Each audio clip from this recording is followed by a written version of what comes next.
The city of Midland is dealing with pollution cleanup 2 decades after the problem started. Midland's T-Bar Ranch water supply was contaminated by produced water in the early 2000s. Despite some improvement, the project continues even today. CBS 7's Hannah Brock sat down with the city to find out how the situation has changed over the years and what it means for Midlanders today. Hannah?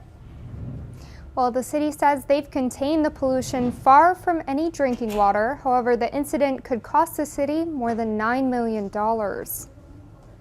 It happened at a Winkler County property called T-Bar Ranch. It was purchased by the city in the 1960s, but wasn't tapped until a 2012 drought prompted a pipeline project from the ranch to Midland. It now supplies a third of the city's water. Detected around 2005, water near the pollution site had a high chloride content and high total dissolved solids, which could be anything from salt and minerals to metals and more. We found a leak from and a plume of water that was obviously produced water from some well, didn't know where. We eventually isolated it to this heritage well that had caused problems. We don't know for how long it had been leaking, but once we isolated the leak, found the leak, we went to the Railroad Commission. The Railroad Commission regulates the oil and gas industry. That kicked off a series of court hearings that found Heritage Standard Corporation at fault. Years of cleanup followed under the now bankrupt company until the city of Midland took over to ensure safety.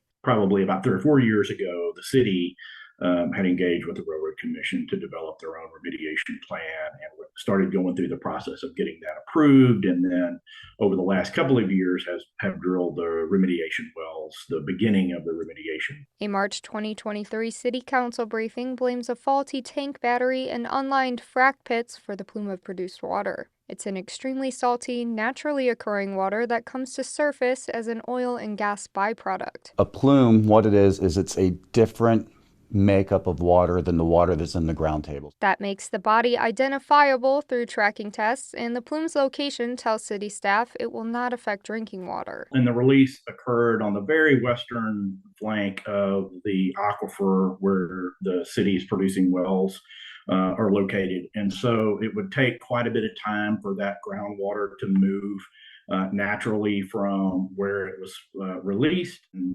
those groundwater velocities are fairly slow, feet per year. It's in the shallow portion of the aquifer. The city pulls its drinking water from the deepest zone. 15 groundwater monitoring wells at shallow and deep levels sit around the plume. We are doing daily monitoring of those monitoring wells, the 15 that's around, and of the wells where we're pulling the water up. If it crosses that well barrier, tests will show the change in water and alert the city that the plume is moving. The city is also sucking water out of the polluted area.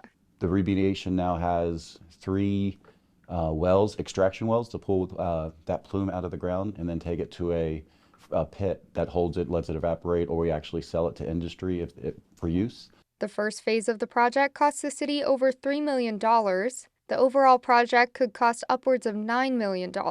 Right now, the city is reevaluating their plan with the Railroad Commission because the plume is receding, and they believe they may not need to follow the entire plan, which could take another 6 years. We're actually pulling that plume away slowly, but we are.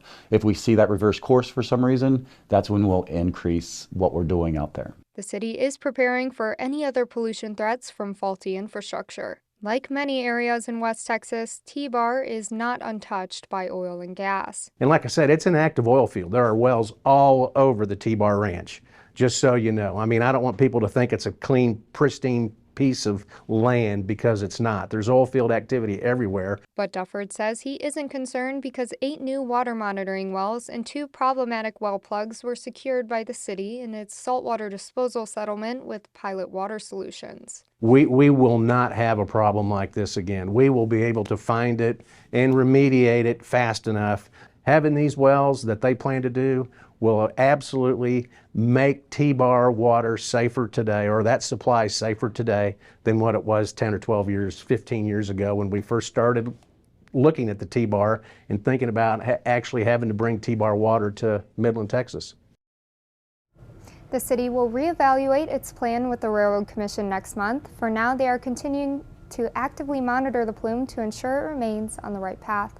For CBS 7 First Alert News, I'm Hannah Brock.